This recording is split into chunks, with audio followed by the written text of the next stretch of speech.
معاشر المسلمين رحمكم الله، ورد عن النبي صلى الله عليه وسلم أن يوم الجمعة سيد الأيام وعيد المسلمين.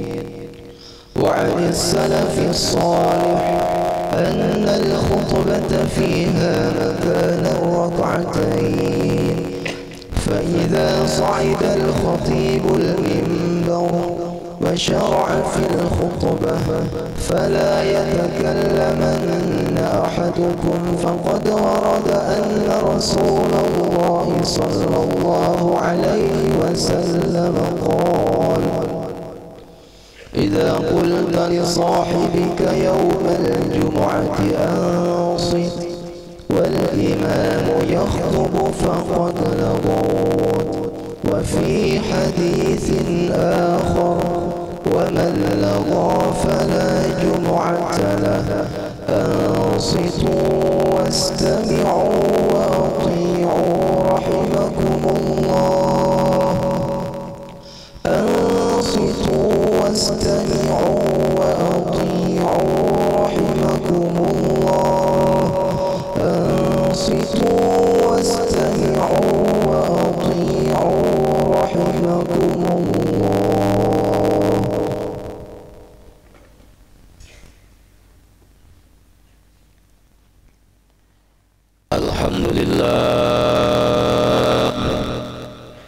الحمد لله الذي أرسل رسوله بالهدى ودين الحق ليظهره على الدين كله وكفى بالله شهيدا. أشهد أن لا إله إلا الله وحده لا شريك له، أرسل رسوله بشيرا ونذيرا. وأشهد أن سيدنا محمدا عبده ورسوله، الذين معه أشداء على الكفار رحماء بينهم، تراهم ركعا سجدا يبتغون فضلا من الله ورضوانا. اللهم صل وسلم وبارك على سيدنا محمد وعلى آله وصحبه وبارك وسلم تسليما كثيرا. أما بعد، فيا عباد الله، أوصيكم ونفسي بتقوى الله. اتقوا الله، اتقوا الله ربكم الأعلى. Hadirin ma'asyiral muslimin rahimakumullah, mari kita senantiasa meningkatkan takwa kita kepada Allah Subhanahu wa taala. Takwa dalam arti yang sebenarnya, yakni menjalankan segala perintah Allah dan menjauhi segala larangannya. Hadirin ma'asyiral muslimin rahimakumullah, kita baru saja ditinggalkan bulan Rabiul Awal, dan masih terasa diingatan kita semua nuansa peringatan Maulidur Rasul yang setiap saat kita hadiri di lingkungan kita. Sungguh terasa sepi dan seperti ada yang kurang jika masjid, musalla, kantor, sekolah tidak menyelenggarakan peringatan Maulidur Rasul, yang meskipun seperti rutinitas biasa, tetapi kita berharap semoga peringatan demi peringatan Maulidur Rasul yang kita laksanakan menjadi rutinitas bermakna lebih mendalam dari sekadar pukulan terbang serta suara syahdu mendayu membaca syair-syair maulid, tetapi hendaknya menjadi pemicu untuk melahir ciptakan sikap mahabbah, ta'zim wa takrim terhadap junjungan kita Rasulullah sallallahu alaihi wasallam yang mulia, dan selanjutnya diwujudkan dalam bentuk mencontoh teladani akhlak pribadi Rasulullah sallallahu alaihi wasallam sebagaimana yang dinyatakan Allah Subhanahu wa taala dalam Al-Qur'an surah Al-Ahzab yang berbunyi, laqad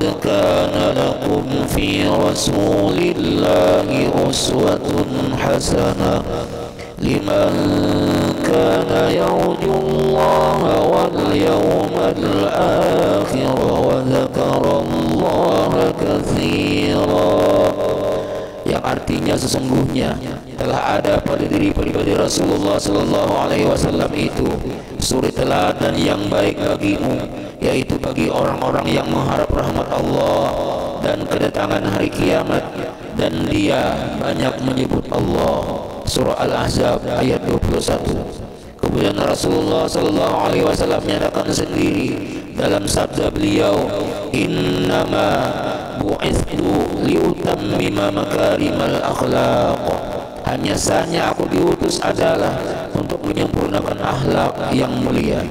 Hadirin ma'asyiral muslimin rahimakumullah, berbicara tentang akhlakul karimah tentu banyak disampaikan oleh para muballigh, para dai serta para khatib. Namun pada kesempatan kali ini saya membagi akhlak Rasulullah Sallallahu Alaihi Wasallam itu kepada 3 bagian. Yang pertama, akhlak yang berhubungan dengan Allah, akhlak yang berhubungan dengan sesama manusia, dan akhlak yang berhubungan dengan makhluk lain selain manusia. Hadirin jamaah Jumat rahimakumullah, akhlak terhadap Allah beliau contohkan dalam sebuah hadis, kullu amalin dzibalin la yubda'u fihi bismillahirrahmanirrahim fahuwa yuqta. Setiap pekerjaan yang baik yang tidak diawali dengan mengucap bismillahirrahmanirrahim, maka pekerjaan itu tidak akan mendatangkan barokah. Berarti apabila kita ingin melakukan sesuatu pekerjaan lalu kita lupa menyebut nama Allah, lupa menyebut nama Bismillah, lupa menyebut Bismillahirrahmanirrahim, maka berarti kita tidak berakhlak kepada Allah Subhanahu wa taala. Yang kedua, akhlak terhadap sesama manusia. Di antaranya beliau contohkan dalam sebuah hadis, wallahi la yu'min, wallahi la yu'min, wallahi la yu'min man la yu'manu jarahu bawa'iqahu. Demi Allah, sungguh seseorang itu tidak beriman, sungguh orang itu tidak beriman. Demi Allah, dia tidak beriman. Sumpah beliau ini kemudian mengundang perhatian para sahabat. Seraya salah seorang di antara mereka bertanya, siapa ya Rasulullah orang yang tidak beriman itu? Beliau bersabda, seseorang yang apabila tetangganya merasa terganggu dengan tingkah laku perbuatannya. Hadirin ma'asyiral muslimin rahimakumullah. Yang ketiga, akhlak terhadap makhluk lain selain manusia. Di dalam sebuah hadis Rasulullah SAW bersabda, sesungguhnya Allah mewajibkan berbuat baik atas segala sesuatu. Apabila kalian terpaksa membunuh, maksudnya membunuh binatang, maka bunuhlah dengan cara yang baik. Apabila kalian menyembelih binatang, maka tajamkan pisau, tutup matanya dan hindarkan dia dari penglihatan binatang yang lain. Ma'asyiral muslimin rahimakumullah, diriwayatkan bahwa Rasulullah Sallallahu Alaihi Wasallam sangat melarang seseorang kencing di tepi-tepi jalan, di terminal-terminal umum, di tempat-tempat persinggahan, dan bahkan beliau melarang kencing di lubang-lubang tanah. Sahabat bertanya, kenapa kami dilarang kencing di lubang-lubang tanah? Beliau bersabda, mungkin di sana ada jin atau makhluk lain yang sedang istirahat. Hadirin ma'asyiral muslimin rahimakumullah, pada suatu ketika ada seorang musafir yang kehausan. Setelah dia berjalan di padang pasir yang tandus, kemudian dia menemukan sebuah sumur yang sangat dalam. Tetapi terdorong oleh perasaan haus yang lapar luar biasa, ia pun turun ke dasar sumur itu. Setelah dia minum dan kemudian dengan susahnya ia naik kembali ke tebing sumur itu, tiba-tiba ia melihat seekor anjing yang menjulur-julurkan lidahnya, pertanda bahwa anjing itu sedang dalam kehausan. Musafir itu pun tak pikir panjang, dia kembali turun ke dasar sumur itu. Dia lepaskan sepatunya, dia isi sepatu itu dengan air, kemudian sepatu yang berisi air itu dia gigit dengan giginya, lalu dia naik menelusuri tebing dengan penuh bahaya. Setelah sampai di atas, dia berikan sepatu yang berisi air itu kepada anjing yang kehausan tadi. Kemudian cerita ini disampaikan kepada Rasulullah Sallallahu Alaihi Wasallam, maka beliau bersabda, dosa musafir itu diampuni oleh Allah Subhanahu Wa Taala dan dia dijanjikan masuk surga karena menolong seekor anjing. Hadirin ma'asyiral muslimin rahimakumullah, mudah-mudahan kita semua serta anak cucu keturunan kita bisa meneladani akhlaknya Rasulullah sallallahu alaihi wasallam. Amin ya rabbal alamin. Alhamdulillah, asyhadu an la ilaha illallah wa asyhadu anna Muhammadar Rasulullah. Allahumma salli wa sallim wa barik ala Sayyidina Muhammad ibn Abdullah wa ala alihi wa sahbihi wa mawala. Amma ba'du, fa ya ibadallah ittaqullah. A'udzu billahi minasy syaithanir rajim. لقد كان لكم في رسول الله أسوة حسنة لمن كان يرجو الله واليوم الآخر وذكر الله كثيرا. بارك الله لي ولكم بالقرآن العظيم، فاستغفروه من كل ذنب عظيم إنه هو التواب الرحيم.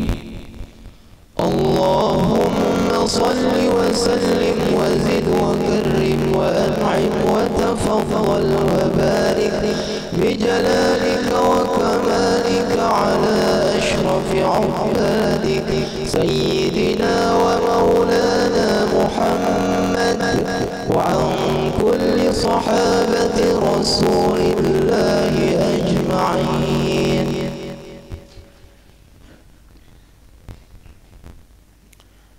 الحمد لله الذي أنعمنا بنعمة الإيمان وكره إلينا الفسوق والعصيان.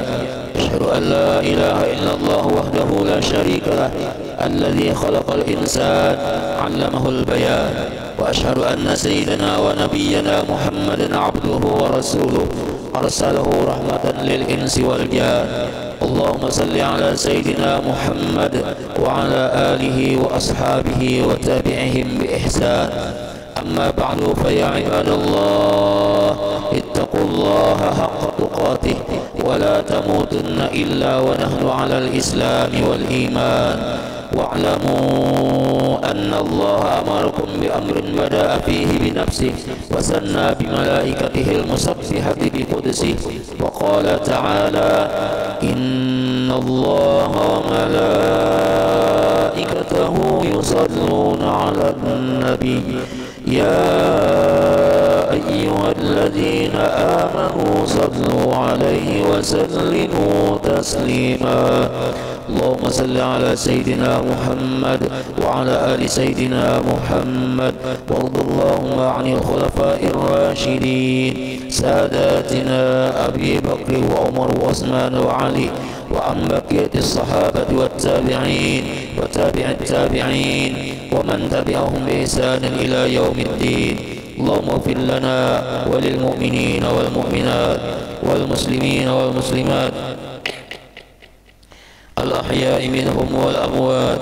ربنا آتنا في الدنيا حسنة وفي الآخرة حسنة وقنا عذاب النار. عباد الله، إن الله يأمر بالعدل والإحسان وإيتاء ذي القربى وينهى عن الفحشاء والمنكر والبغي يعظكم لعلكم تذكرون. واذكروا الله العظيم يذكركم واشكروه على نعمه يزدكم واسألوه من فضله يؤتكم ولذكر الله أكبر والله يعلم ما تصنعون.